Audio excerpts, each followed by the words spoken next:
Hello friends, ಈ video ನೋಡುತ್ತಿರುವಂತಹ ಎಲ್ಲರಿಗೂ ಸುಸ್ವಾಗತ.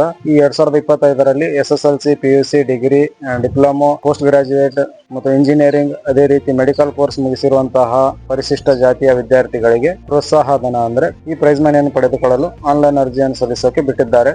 ಈ ಅರ್ಜಿಯನ್ನು ಸಲ್ಲಿಸೋಕೆ ಯಾರು ಎಲಿಜಿಬಲ್ ಆಗ್ತಾರೆ, ಯಾವ ಕೋರ್ಸ್ಗಳಿಗೆ ಎಷ್ಟೆಷ್ಟು ಪ್ರೈಸ್ ಮನಿ ಬರುತ್ತೆ, ಈ ಅರ್ಜಿ ಎಲ್ಲಿವರೆಗೆ ಅವಕಾಶ ಇರುತ್ತೆ, ಇದಕ್ಕೆ ಬೇಕಾಗುವಂತಹ ಡಾಕ್ಯುಮೆಂಟ್ಸ್ ಗಳು ಯಾವುವು, ಇದರ ಬಗ್ಗೆ ಸಂಪೂರ್ಣ ಮಾಹಿತಿ ಈ ವಿಡಿಯೋದಲ್ಲಿ ತಿಳಿಸ್ತಾ ಹೋಗ್ತೀನಿ. ಈ ಪ್ರೈಸ್ ಮನಿ ಪಡೆದುಕೊಳ್ಳಲು ವಿದ್ಯಾರ್ಥಿ ಮುಗಿಸಿರುವಂತಹ ತಮ್ಮ ಕೋರ್ಸ್ಗಳಲ್ಲಿ ಫಸ್ಟ್ ಕ್ಲಾಸ್ ಅಲ್ಲಿ ಬಂದಿರಬೇಕು.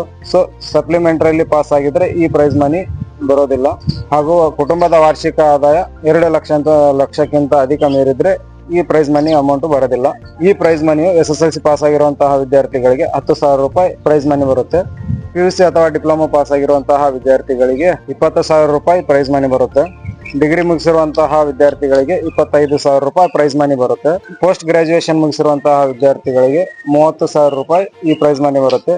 ಅದೇ ರೀತಿ ಆರ್ಕಿಟೆಕ್ಚರ್, ಇಂಜಿನಿಯರಿಂಗ್, ಮೆಡಿಕಲ್ ಕೋರ್ಸ್, ಇನ್ನು ಇತರ ಕೋರ್ಸ್ಗಳೆಲ್ಲ ಪ್ರೊಫೆಷನಲ್ ಕೋರ್ಸ್ ಮುಗಿಸಿರುವಂತಹ ವಿದ್ಯಾರ್ಥಿಗಳಿಗೆ 35,000 ರೂಪಾಯಿ ಈ ಪ್ರೈಸ್ ಮನಿ ಬರುತ್ತೆ. ಸೊ ಈ ಪ್ರೈಸ್ ಮನಿ ಅರ್ಜಿಯು 31/12/2025 ಅರ್ಜಿಯನ್ನು ಸಲ್ಲಿಸೋಕೆ ಅವಕಾಶ ಇರುತ್ತೆ. ಇದಕ್ಕೆ ಬೇಕಾಗುವಂತಹ ಡಾಕ್ಯುಮೆಂಟ್ಸ್ ಗಳು ಬಂದು ಸ್ಟೂಡೆಂಟಿನ Aadhaar card, SSLC marks card, PUC marks card, so ತಾವು ಮುಗಿಸಿರುವಂತಹ ಕೋರ್ಸಿನ ಮಾರ್ಕ್ಸ್ ಕಾರ್ಡ್ ಬೇಕಾಗುತ್ತೆ. Caste and income certificate, bank passbook, ಒಂದು ಫೋಟೋ, ಈ ಎಲ್ಲಾ ಡಾಕ್ಯುಮೆಂಟ್ಸ್ ಗಳು ತಗೊಂಡು sw.karnataka.gov.in ವೆಬ್ಸೈಟ್ ಅಲ್ಲಿ ಈ ಅರ್ಜಿಯನ್ನು ಸಲ್ಲಿಸಬಹುದು. ಸೊ ಈ ಅರ್ಜಿಯನ್ನು ಸಲ್ಲಿಸಿದ ನಂತರ ಬಂದಂತಹ ಅಕ್ನಾಲೆಜ್ಮೆಂಟ್ ಅಲ್ಲಿ ಹಾಗೂ ಎಲ್ಲಾ ಡಾಕ್ಯುಮೆಂಟ್ಸ್ ಗಳನ್ನ ಜೆರಾಕ್ಸ್ ಮಾಡಿ ತಾವು ಮುಗಿಸಿರುವಂತಹ ಕಾಲೇಜಿನಲ್ಲಿ ಹೋಗಿ ಅಟೆಸ್ಟೆಡ್ ಮಾಡಿಸಿ ಸಮಾಜ ಕಲ್ಯಾಣ ಇಲಾಖೆಗೆ ಹೋಗಿ ಸಬ್ಮಿಟ್ ಮಾಡಬೇಕಾಗುತ್ತೆ. ಆದಷ್ಟು ಈ ವಿಡಿಯೋವನ್ನು ಶೇರ್ ಮಾಡಿ, ಲೈಕ್ ಮಾಡಿ. ಇದೇ ತರಹ ನೋಟಿಫಿಕೇಶನ್ ಪಡೆದುಕೊಳ್ಳಲು ಯಾರು ನನ್ನ ಯೂಟ್ಯೂಬ್ ಚಾನಲ್ ಅನ್ನು ಸಬ್ಸ್ಕ್ರೈಬ್ ಮಾಡಿಲ್ಲ, ಸಬ್ಸ್ಕ್ರೈಬ್ ಮಾಡಿ, ಬೆಲ್ ಐಕಾನ್ ಮೇಲೆ ಕ್ಲಿಕ್ ಮಾಡಿ. ನೆಕ್ಸ್ಟ್ ವಿಡಿಯೋದಲ್ಲಿ ಸಿಗೋಣ.